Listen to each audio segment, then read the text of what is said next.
नमस्कार दोस्तों, सरकार की कमाई और जनता की जान पर बनाई। जी हाँ, हम बात कर रहे हैं बढ़ती हुई डीजल और पेट्रोल की कीमतों के ऊपर। तो चलिए आइए बात करते हैं।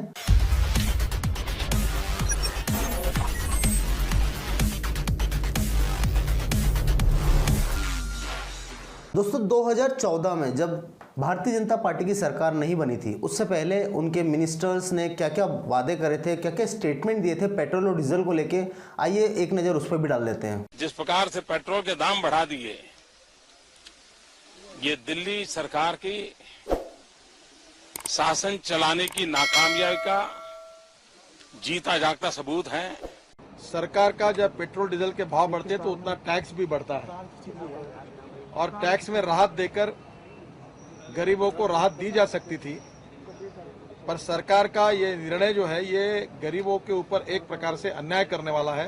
डीजल की कीमत जब बढ़ती है तो जो दैनंदिन उपभोग की जो वस्तुएं हैं, यानी एसेंशियल कमोडिटीज जिसे बोलते हैं, उनकी भी कीमतें स्वाभाविक रूप से बढ़ती हैं और उसका खामियाजा सर्वाधिक यदि किसी को भुगतना पड़ता है तो जो मध्यम वर्गीय परिवार के लोग हैं उन्हें भुगतना पड़ता है, जो गरीब हैं। जो पेट्रोल की दरों में वृद्धि की है सरकार ने, उसका कोई आधार नहीं है। उसी दिन अंतर्राष्ट्रीय बाजार में कीमतें कम हुई है। बाजार माफिया हर 2 महीने में महंगाई पर तेल का तड़का लगा रहे हैं और महंगाई पर इस तेल के तड़के का नतीजा ये हो रहा है कि आम आदमी जो महंगाई से बुरी तरह से पीड़ित है, परेशान है, वो और ज्यादा परेशान हो रहा है। और इन बाजार माफियाओं के साथ साठगांठ करके ये सरकार महंगाई को बढ़ाने में काम कर। में आश्वासन दिया था कि 100 दिन में महंगाई को कम करेंगे। फिर बार बार करीबन 17 से 18 बार प्रधानमंत्री के कार्यालय ने और कांग्रेस की सरकार ने पेट्रोल और डीजल के दाम क्यों बढ़ाए? आप डीजल बढ़ा रहे हैं, बस का यात्रा बढ़ेगा, मतलब सब्जी अनाज सबका जो आवागमन है वो महंगाई बढ़ेगी, तो ये एक परेशानी है। जैसा कि आप लोगों ने देखा कि 2014 के अंदर बीजेपी स्पोक्स पर्सन ने किस तरीके से क्या क्या स्टेटमेंट दिए थे, लेकिन अब 2020 में उसकी उल्टी ही कहानी है। अभी 2020 में जब पेट्रोलों की बढ़ती हुई कीमतों के ऊपर कोई भी मिनिस्टर ने आके कोई भी स्टेटमेंट नहीं दिया, लेकिन जब कांग्रेस ने भारत बंद का आह्वान किया था उस टाइम सरकार की तरफ से रविशंकर प्रसाद जी आगे आए और उन्होंने स्टेटमेंट दिया। मैं आप लोग को वो स्टेटमेंट आगे दिखाऊंगा, लेकिन उससे पहले मैं आपको ये बताना चाहता हूँ कि पहले और अब में क्या फ़र्क है। पहले कितना क्रूड ऑयल था, क्या रेट थी उसकी, और कितनी एक्साइज ड्यूटी और वेट लगता था पेट्रोल डीजल के ऊपर, और आज के टाइम पे जो क्रूड ऑयल है वो कितना रुपए प्रति बैरल है, और क्या उस पर एक्साइज ड्यूटी लगती है, क्या उस पर वेट लगता है, और हमें कितना टैक्स चुकाना पड़ता है। तो अगर हम बात करें कि 2014 में कितना वेट और एक्साइज ड्यूटी लगती थी पेट्रोल के ऊपर और डीजल के ऊपर, तो आइए देखते हैं। 2014 के अंदर अप्रैल के अंदर जो एक्साइज ड्यूटी लगती थी वो लगती थी 3 रुपये 56 पैसे, जो कि 2020 में अब वो कन्वर्ट हो गई है टोटल 31 रुपये 83 पैसे। इसका मतलब हमें 2014 के अंदर जो एक्साइज ड्यूटी प्लस वेट चुकाना पड़ता था वो चुकाना था 10 रुपये, लेकिन अगर हम बात करें अभी की 2020 की, तो जो हमें एक्साइज ड्यूटी जो चुकानी पड़ती है वो चुकानी पड़ती है 50 रुपये। जी हाँ दोस्तों, मतलब 10 रुपये और कहाँ 50 रुपये, मतलब गवर्नमेंट हमसे कितना टैक्स वसूल रही है आप देख सकते हैं। तो चलिए ये बात करते हैं आगे। 6 साल के अंदर जो क्रूड ऑयल का जो रेट है वो दिन पर दिन घटता गया, साल दर साल घटता गया, लेकिन हमारी सरकार ने जो एक्साइज ड्यूटी लगाई वो बढ़ती गई, उसके बाद वेट लगा वो बढ़ता गया। अब आपको ये जानना जरूरी है कि एक्साइज ड्यूटी क्या होती है और वेट क्या होता है। तो दोस्तों केंद्र सरकार जो हमसे वसूलती है टैक्स, उसको एक्साइज ड्यूटी नाम दिया जाता है, और जो राज्य सरकारें हमसे वसूलती है उसको नाम दिया जाता है वेट, यानी वैल्यू एडिड टैक्स। तो अगर हम बात करें दिल्ली की, तो मैं आपको अभी बता दूं कि ये पहली बार ऐसा हुआ है कि दिल्ली के अंदर डीजल जो है उसकी कीमत पेट्रोल से भी ज़्यादा हो गई है। जी हाँ, पहले जो 2014 के अंदर जब क्रूड ऑयल 105 रुपये प्रति बैरल था, उस टाइम डीजल के अंदर जो कीमत थी, डीजल की जो कीमत थी दिल्ली के अंदर वो थी 55 रुपये की। उसके अंदर बेस प्राइस प्लस किराया भाड़ा और डीलरशिप ये सब मिला के 10 रुपये टैक्स वसूला जाता था। लेकिन अगर अब बात करें हम 2020 की, तो जो 2020 के अंदर जो क्रूड ऑयल की कीमत है, आपको जानकर हैरानी होगी कि वो 105 से घटकर 42 रुपये आ गई है। आप सोच सकते हैं कि 105 रुपये जब क्रूड ऑयल था, तब हमारा जो डीजल का प्राइस था दिल्ली के अंदर वो 55 रुपए था, लेकिन अब जब हमारा क्रूड ऑयल घट के नीचे चले गया है और 42 रुपए आ गया है, तो हमारे डीजल का प्राइस पेट्रोल से भी हाइक कर गया है दिल्ली के अंदर। उसके अंदर कारण क्या है, तो चलिए आइए कारण उसका जानते हैं। कि आपने देखा कि 2014 के अंदर जो क्रूड ऑयल था वो था 105 रुपए का प्रति बैरल, तो सरकार जो दिल्ली की थी वो हमसे 55 रुपए वसूल रही थी, जिसके अंदर हमारा टैक्स भी हो गया था। लेकिन अगर हम बात करें अब 2020 की, तो यहाँ पर क्रूड ऑयल जो है वो प्रति बैरल है 42 रुपए का, यानी 42 रुपीज़ का, और उसके अंदर जो किराया भाड़ा, ब्रेस प्राइस, डीलरशिप अगर हम मिलाए जाए तो उसका 25 रुपये 76 पैसा होता है। और अगर हम बात करें सरकार हमसे टैक्स कितना वसूल रही है, तो वो है 50 रुपये। तो अगर टोटल हम ओवरऑल देखा जाए तो एज कम्पेयर टू 2014 वहाँ पर जो हमसे टैक्स वसूला जा रहा था वो था 18%, लेकिन अब जो 2020 में हमारी जो गवर्नमेंट है वो हमसे जो टैक्स वसूल रही है वो पूरा वसूल रही है 66%। तो चलिए आइए बात करते हैं कि हमारे जीवन पे ये पेट्रोल डीजल की जो कीमतें बढ़ रही है उससे हम पे क्या असर होगा, आइए देखते हैं उसके बारे में। अब हम समझने की कोशिश करते हैं कि जब ये पेट्रोल डीजल के जो प्राइस है वो जब बढ़ते जाते हैं तो उस पर हम पे क्या फ़र्क पड़ेगा। जैसे मान लीजिए अभी 12% डीजल और पेट्रोल के जो भाव है वो बढ़ चुके हैं, तो अब वो हम पे कैसे बढ़ेगा।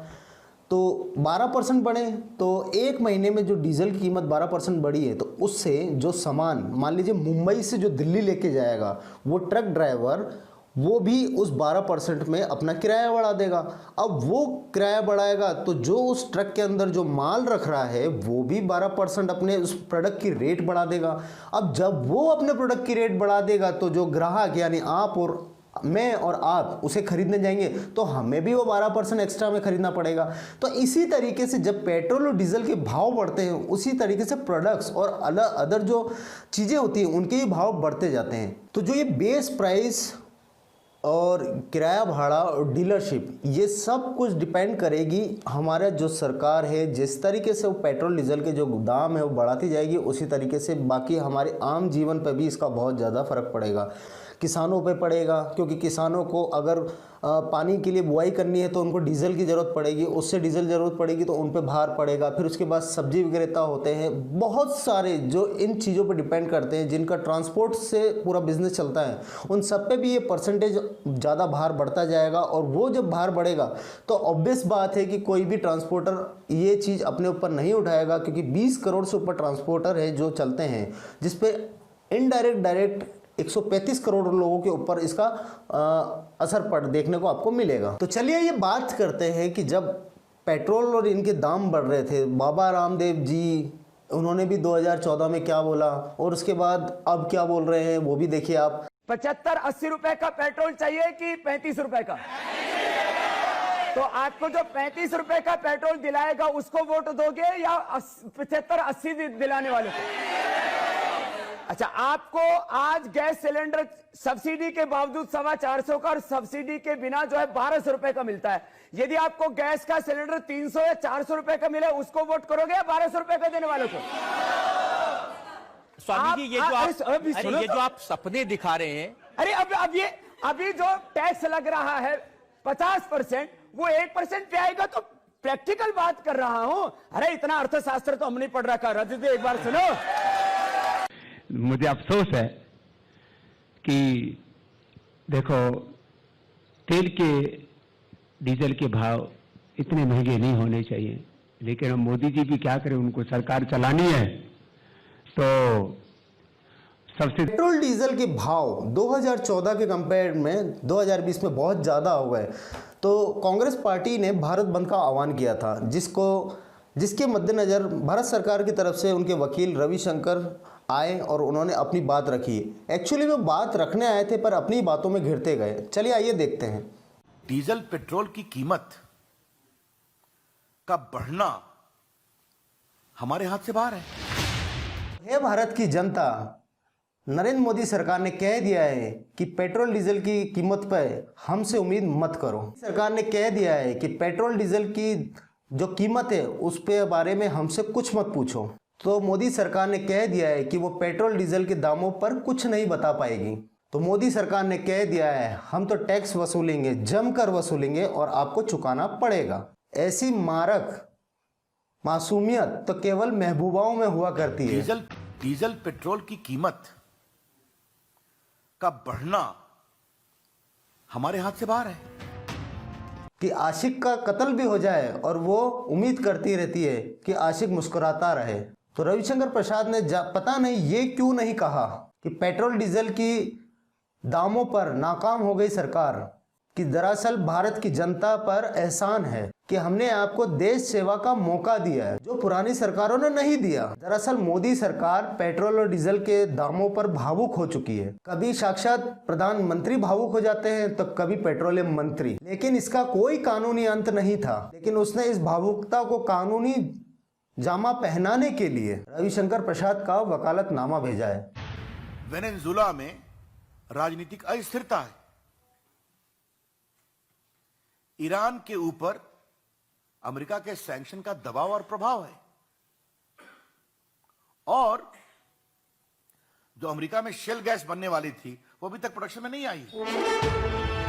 मोदी सरकार कह रही है कि सुनो भारतवासियों, तुम्हारी गर्दन तक चढ़ाई हमारी नाकामी के लिए कांगो जिम्मेदार है, इक्वाडोर जिम्मेदार है, अरब जिम्मेदार है, अल्जीरिया जिम्मेदार है, अंगोलो जिम्मेदार है, बस हमसे कुछ मत पूछो। लेकिन भारत की जनता कंफ्यूज्ड कि 2014 में हमने कांगो की सरकार चुनी थी, इक्वाडोर की चुनी थी, अरब की चुनी थी, अमेरिका की चुनी थी, कि मोदी सरकार तो कह रही है कि हमसे तो आपकी तकलीफ का कोई लेना देना ही नहीं है। उधर अल्जीरिया और अंगोला वालों से पूछो। मैंने पहले ही कह दिया था, रविशंकर प्रसाद बहुत भोले आदमी है। राजनीतिक भयंकर अस्थिरता है। आपने देखा होगा कि वहां के राष्ट्रपति के ऊपर हमला करने की कोशिश की गई थी ड्रोन के द्वारा एक परेड में। ईरान के बारे में मैंने बताया, वहां सैंक्शन की समस्या है, और शेल गैस का उत्पादन अमेरिका के द्वारा अभी नहीं हो पाया है पूरा। बताइए, कोई मानता है ऐसे? 2014 में जो बीजेपी के लोग सड़क पर उतरे थे वो पूरा का पूरा फर्जी था, पेट्रोल डीजल के खिलाफ। मतलब रविशंकर प्रसाद जो अपने छाती पे कद्दू लटकाए घूम रहे थे, उसका देश से कोई लेना देना ही नहीं था। मोदी जी मनमोहन जी से भी मजा ले रहे थे, वरना पता तो उनको भी था कि सरकार का कोई रोल नहीं है इसमें। चुनाव से पहले की ये चतुराई मोदी सरकार के लिए मुश्किल बन चुकी है। अब यही सवाल विपक्ष पूछ रही है कि जैसे जैसे तेल उठ रहा है और रुपया गिर रहा है, वैसे वैसे ही देश के प्रधानमंत्री की गरिमा गिर रही है। कि 2008-9 से 2014 के बीच जब यूपीए की सरकार थी तो पेट्रोल 39 रुपए से 73 रुपए पहुंचा था। ये सच्चाई है या नहीं है? हमारे समय भी कुछ बढ़ा है, पहले घटा भी था। और मोदी जी कह रहे हैं कि हमसे कुछ मत पूछो, हमको तो राज भोगने दो। और सुनो, नारा सरत रहे कि बहुत हुआ महंगाई का बार, अब की बार फिर से मोदी सरकार। तो चलिए दोस्तों, मिलते हैं हमारे अगले वीडियो में। जब तक के लिए नमस्कार, और हमारे इस चैनल को सब्सक्राइब करना ना भूलें और उस बेल आइकन को जरूर दबा दीजिए ताकि सारे नोटिफिकेशन आपको मिलते रहें। धन्यवाद।